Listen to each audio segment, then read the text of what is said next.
So I just recorded this in PvE, which was pretty stupid because all the cooldowns are different. So yeah, not a great start, but we'll go again. Right.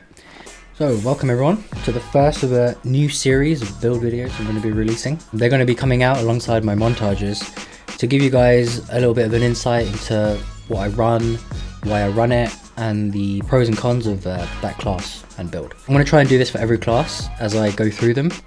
So hopefully it's something that you guys will enjoy. Let me know in the comments below if you think it's good, if it's something that you want more of. Don't want to make them too long, so I'm making separate videos for each build that I run. So expect like a steady stream of those coming your way. The videos are going to be split into two main parts. I'm going to go through the gear, the traits and the utilities, and then have a separate video for gameplay analysis for a few fights. All the timestamps are going to be down below. So first up is Sword Dagger Spellbreaker.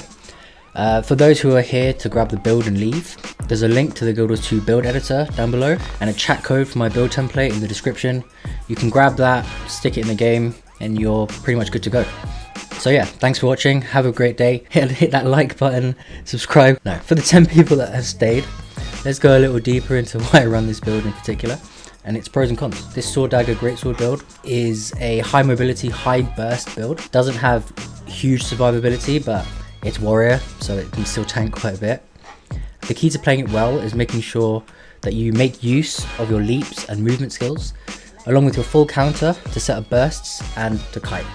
The setup that I have is quite susceptible to like chain CC, but this can be countered because of your ridiculous amount of mobility. We're going to start with weapons first. I run Greatsword, Sword Dagger.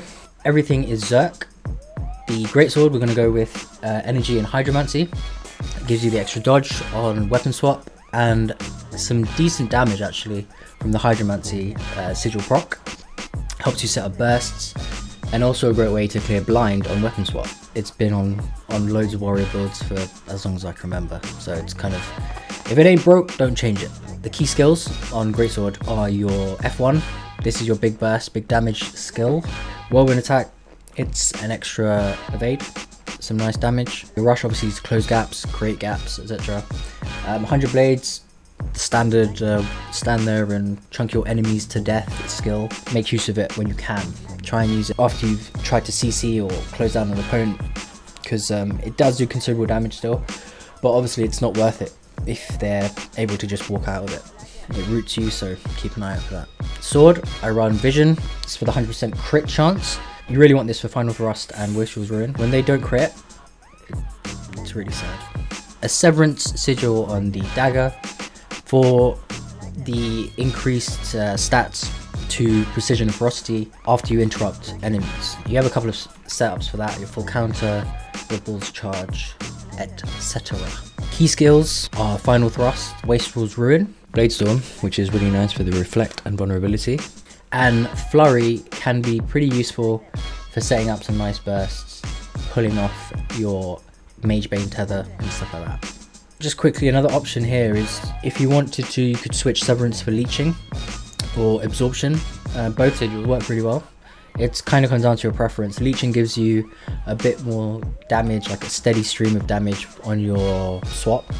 You're not dependent on trying to interrupt someone before you try and land one of your bigger skills. And Absorption, obviously for the Boon Rip, pretty nice.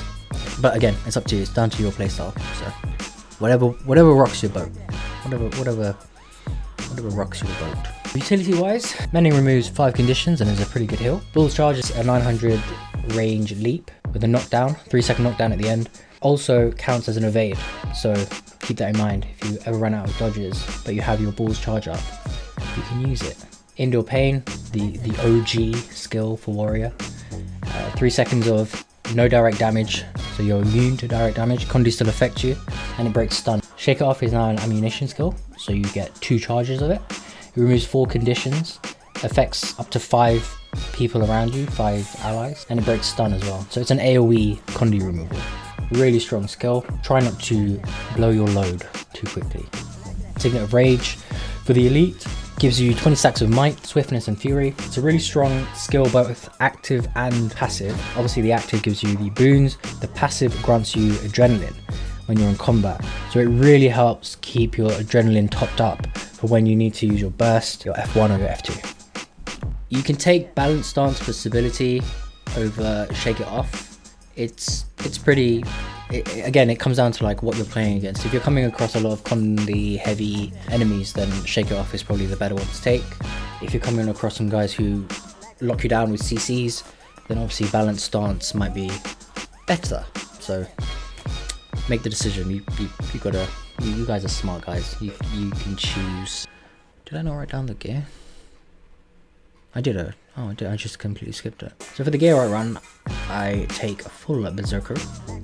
Why is some of it not ascended, I hear you ask?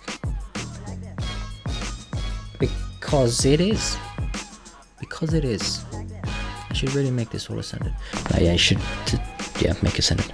Right, but anyway, full Berserker with durability runes. Marauders and Commanders also work really well with this, but I guess I'm a bit of a sucker for damage. I just run Berserker because I'm lazy. Durability runes for the toughness and boon up time, combined with the increased health pool and the resistance, protection, regen every 20 seconds or whatever is pretty nice. It's nice for roaming. It's decent. I used to use strength runes, but because I run Berserker and the fights tend to drag on a bit more, I found myself needing a bit more sustain, which is why I switched to durability. You know, you can still go strength runes with Marauder or Commanders. That still works. I guess I'm a bit of a purist when it comes to damage, so I run Berserker. It's probably not a good way to think, but there you go. For those who don't have access to durability runes, if you're trying to unlock them or you haven't got, the currency or whatever, superior runes of Melandru, Doliak, or Resistance all work really well instead of durability. They provide the necessary defensive stats. It's completely up to you which ones you want to try. Melandru and Doliak are cheaper, so yeah, if you've not got a lot of gold and you want to try out this build, go with those. If you like it, upgrade to Resistance, durability runes. There you go, it's up to you. It's all good. Move on to traits. Traits, the important, the crux of the build. No, is it the crux? The creamy filling? What am I talking about? It's the build, the traits. I don't know what I'm doing. Okay, I take Strength, Discipline, and Spellbreaker. Pretty standard traits to take for Spellbreaker at the moment. So Strength. Strength is all about might, increasing your power. Your minor traits mean that you do more damage. You gain might at the end of your dodge roll. Your burst skill mean you restore endurance on hit, which means you can dodge more.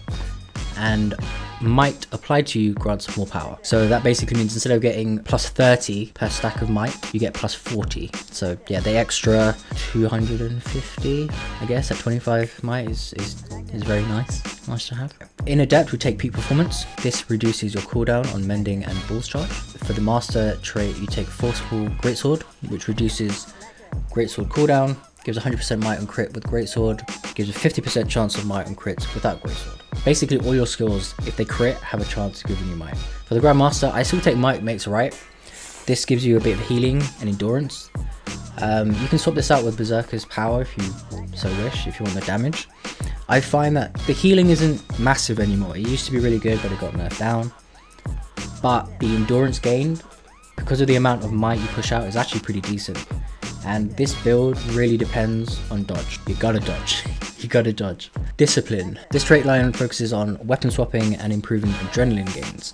So your minors allow you to gain adrenaline on weapon swap, reduce cooldown on weapon swap, and gain might on weapon swap, as well as reducing the cooldown of your burst skills. Just to clarify this, right? Your burst skills are your F1 and your F2. So your full counter counts as a burst skill.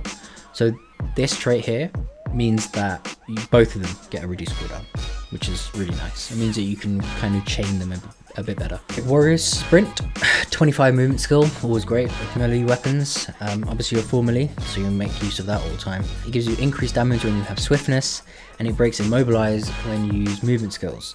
This is basically the I'm fast as f boy trait line. For the Master trait, we take Ward's Recovery, which removes the Condi and weapon swap. For the Grandmaster, we take Burst Mastery. Burst skills do more damage, restore some adrenaline, and gives swiftness. The swiftness, in turn, gives you a damage boost, so it all kind of syncs right up. Nice. The crux of the build, the Spellbreaker. Spellbreaker is all about boon punishment and CC. Once you equip Spellbreaker, you obviously unlock full counters, and your adrenaline bar is now 2 bars instead of 3. Full counter is a burst skill. Like I said before, it's affected by other traits that affect burst skills. So when you use full counter, you absorb the next attack and you counter attack. It hits up to 5 people, it's unblockable, it dazes, and it gives you 2 seconds of stability. Abuse it. Abuse your full counter. If you want to be able to roam with this build, you need to abuse that full counter. You want to use it as often as you can, obviously in situations when you know someone's going to hit you. And it's one of the reasons why this build does well in Outnumbered, because it's really hard for people to counter it. When there's 2 or 3 people, it gets a bit messier. You know, there's AoEs, there's random damage coming in from anywhere, so it's more likely you'll proc it and benefit from it. So definitely abuse this. The minor traits mean that hard CC removes boons, so daze, stun, pulls, knockdown, blah blah blah. You get a buff when you disable someone with hard CC, so that's all the stuff I said before, plus taunt and fear, or when you remove boons. And full counter now refreshes all burst skills on hit. That basically means if you use your F1 and then full counter, you can use your F1 again. So the adept here, we take pure strike. This increases your crit damage and doubles that against bonus foes. We take slow counter for the master, which applies cripple and slow. This helps you to control the pace of the fight. The slow and the cripple really help you land bursts and get some extra damage in, and they can help bait dodges sometimes. A lot of people not panic, but when you get something that slows your movement skill, your movement down, you tend to use a dodge to like create a gap or close a gap. If you do that, don't do that, because you're wasting a dodge. And the Grandmaster is a Mage Bane tether. So this means that if you land a burst skill, you create an unblockable tether between you and the target that reveals them, pulses Might in yourself, and also increases your damage to that target. So it lasts for 8 seconds and it pulses every second. If your target goes beyond 600 units from you, the tether breaks and it pulls them in. And that's really important with this build, because as good as the tether is when it's up, because it obviously pulses reveal and might, etc, etc, pulling them in obviously counts as a CC.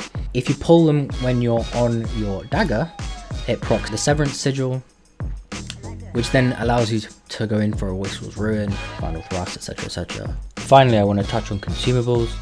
For this build, I run Potent Superior Sharpening Stones for the extra power stats, and Bowls of Orion, Truffle and Meat Stew for the increased endurance regen, and Might on Dodge. Peppercorn crusted sous vide steaks are the obvious alternatives for the 10% reduced incoming damage, and mushroom clove sous vide steaks are also good if you find yourself having a hard time against conditions.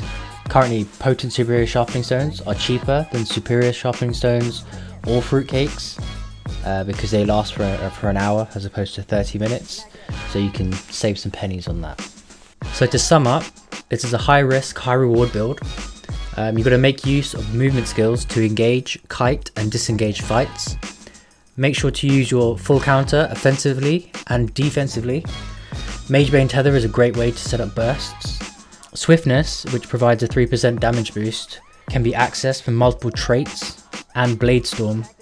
So you want to try and make sure you've got swiftness up as much as possible. The survivability comes from the top tier mobility and excellent synergy of dodge, might generation and subsequent healing. So I hope you guys enjoyed the video. Keep an eye out for part 2, which will be some gameplay analysis and commentary. That'll be coming out very soon. Hope you liked what you saw. If you did, give me a like down below. If you didn't, let me know and I can improve it. And I hope you guys have a great day. Bye.